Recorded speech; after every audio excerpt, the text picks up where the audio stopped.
On behalf of commissioners and staff, I would like to welcome you to the September 28, 2023 City of Roseville Planning Commission meeting. Please put all electronic devices on silent at this time. Agendas are available at the end of the staff table, and if you plan to speak at tonight's meeting, please complete a blue speaker card and return it to the staff table. As a reminder, the Planning Commission meetings are broadcast live and replayed throughout the week on Consolidated Communications and Comcast. I will now call the meeting to order. Lupe, may I have a roll call, please? Yes. Commissioner Brashears? Here. Commissioner Hagenjos? Here. Commissioner Jensen? Here. Commissioner Martin? Here. Commissioner Randolph is absent, excused. Vice Chair Pryor? Here. And Chair Covington. Here. Please join me in the Pledge of Allegiance.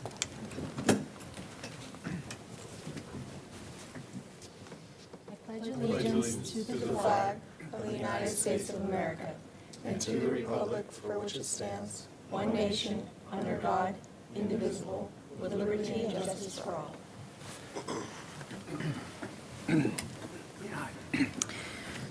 Lupe, please begin staff introductions. Good evening, Commissioners. Lupe Nelson, Recording Secretary. Good evening. Mike Christensen from the Attorney's Office. Good evening, Chair Covington and Commissioners. Greg Bitter, Planning Manager.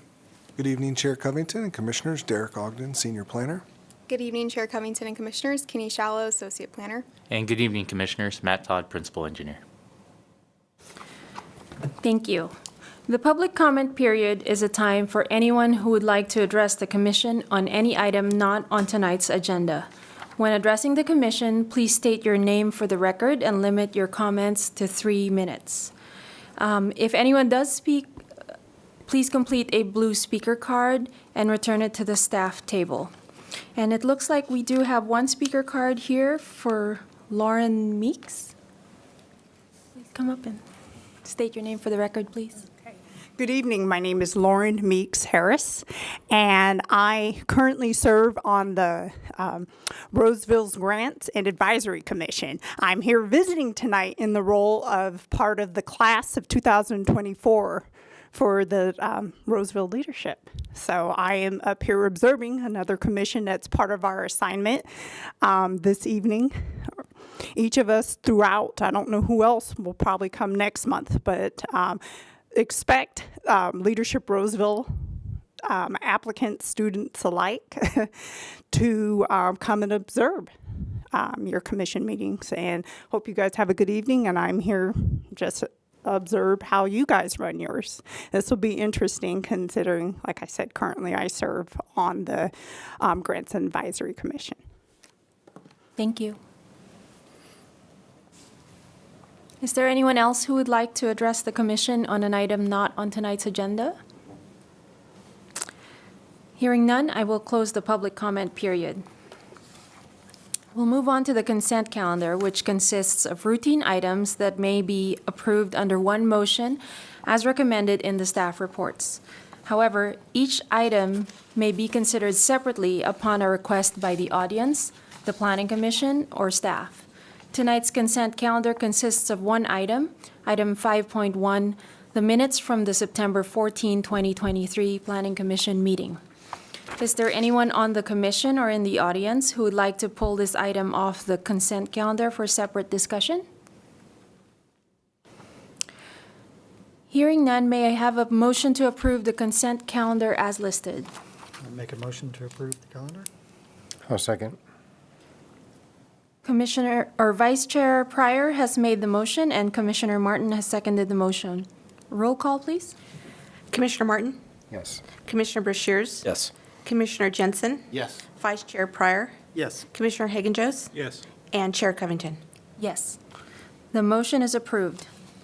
Next on the agenda is requests and presentations. Before we begin, I want to review the meeting procedures. We will first hear the staff presentation, then I will take questions from the commission, then I'll open the public hearing, and the applicant will make a presentation. Then I will open the public comment, and the public will have an opportunity to speak. Then I will close the public comment, and if needed, the applicant will be given an opportunity to provide a rebuttal. Then I will close the public hearing, and the commission may ask questions of staff, And finally, the commission will consider the item and make a decision based on the information provided in the report from staff and the testimony presented during tonight's hearing. Item 6.1 is a request to adopt the Sprinter Roseville Initial Study Negative Declaration, approve a conditional use permit and design review permit, and recommend that City Council approve the specific plan amendment for 1513 Eureka Road and 1411 Rocky Ridge Drive. For the record, file number PL 23-0124. Kitty, may we please have your presentation? Yes, good evening again. I'm here to present the Sprinter Roseville project. The project site is 5.5 acres and consists of 2 parcels with frontage on Eureka Road and Rocky Ridge Drive. The property is located on Parcel 8 of the Northeast Roseville Specific Plan, which had a multi-use development plan approved in 1995. Parcel 8 includes all the land bordered in red as shown on this aerial image, and the project site is shown in the yellow hatch marks. The multi-use development plan included design guidelines specific to Parcel 8 to establish a cohesive set of development criteria. The project site is the last remaining site to be developed on Parcel 8. The site has a zoning designation of community commercial with a special area overlay and a land use designation of community commercial and business professional. Surrounding uses include a gas station on the southeast corner of Rocky Ridge Drive and Eureka Road, a walled and gated parking lot and Rosemead Apartments to the northeast, and a medical office building and commercial uses to the south. The proposed project is a Mercedes Sprinter van sales and service facility.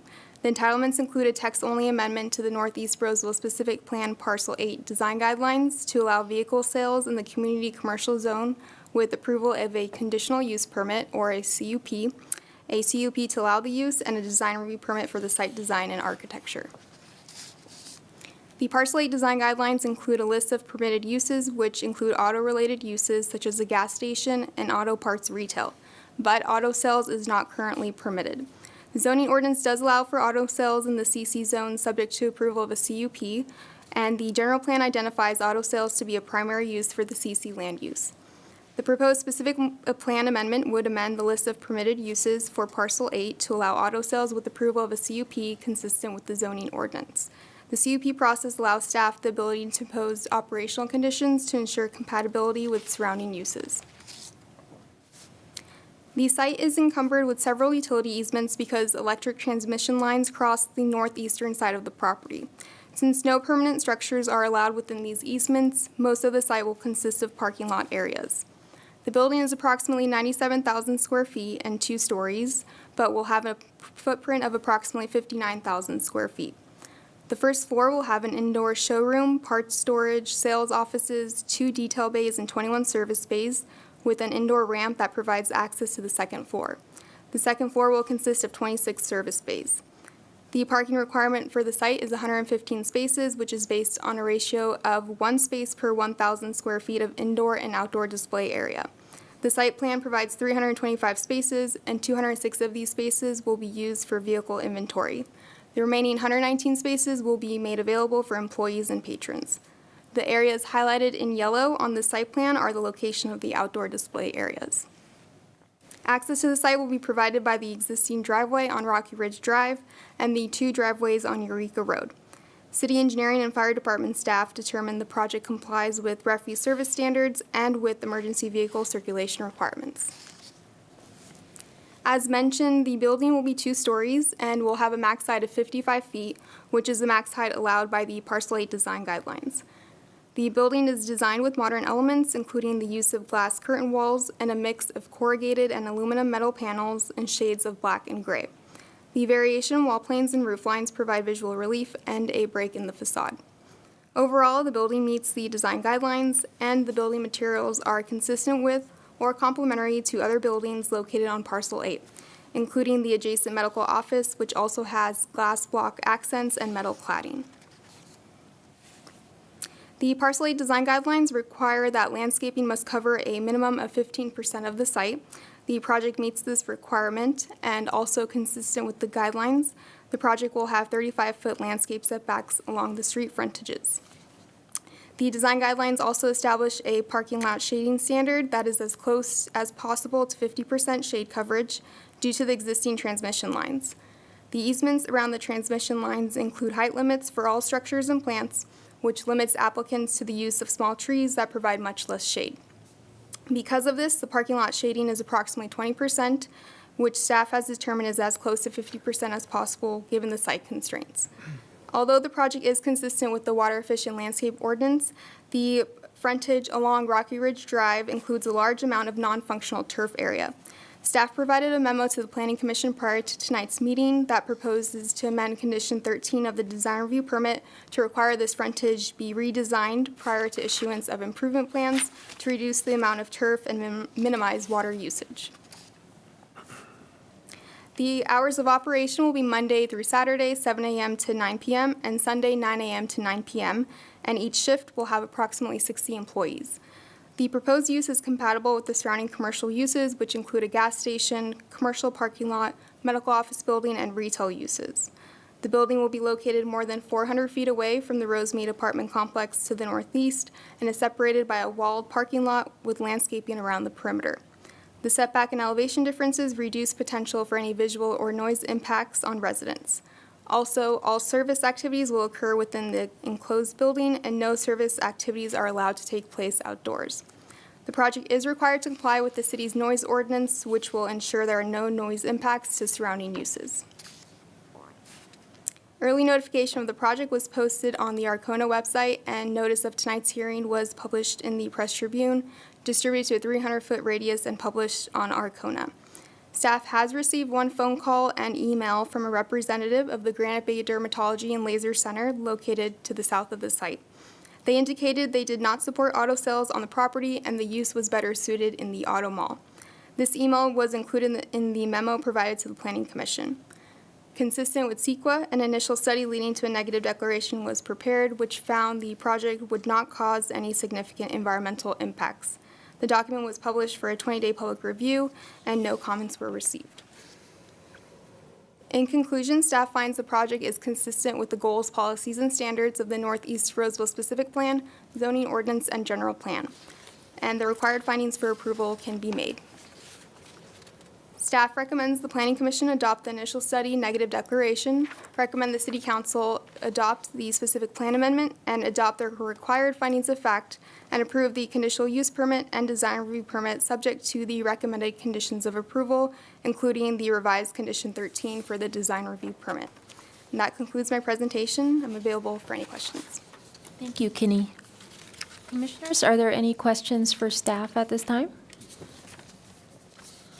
I have a question. We discussed before the meeting, but just want to clarify on record. There's locations for security gates on the northwest side on the fire lane control, as well as into the back storage area, but I didn't recognize or see any fencing around the perimeter. And just to clarify, there's no fencing going to be in the back area, correct? Correct. There's no fencing currently proposed, but the applicant did mention they are open to adding wrought iron fencing for security purposes. Okay. Yeah. Any other questions for staff?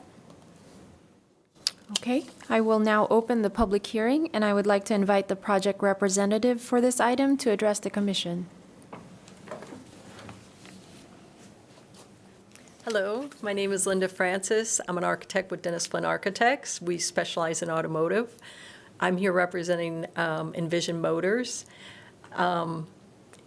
This Sprinter project is unique, and we're really excited to bring it to this community. I do have the letter that Dr. Scott wrote, and I don't know if you read a report, but I would like him to know that the intent is to be a good neighbor. And although I can appreciate his concern with an automotive use in that area, Sprinter is a unique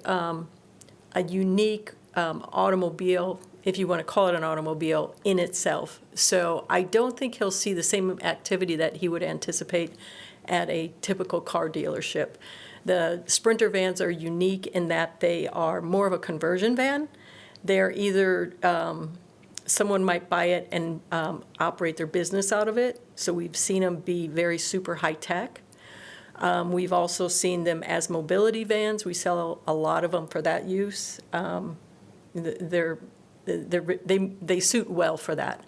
They're also big with recreation, so they convert them into really cool, like RV vehicles.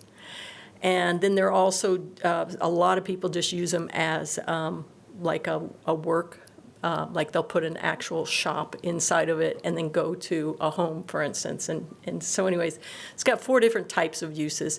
Most people who are buying these types of vehicles, they usually set up an appointment. They usually plan their day around this event. It's a different type of automotive sales than you would typically expect.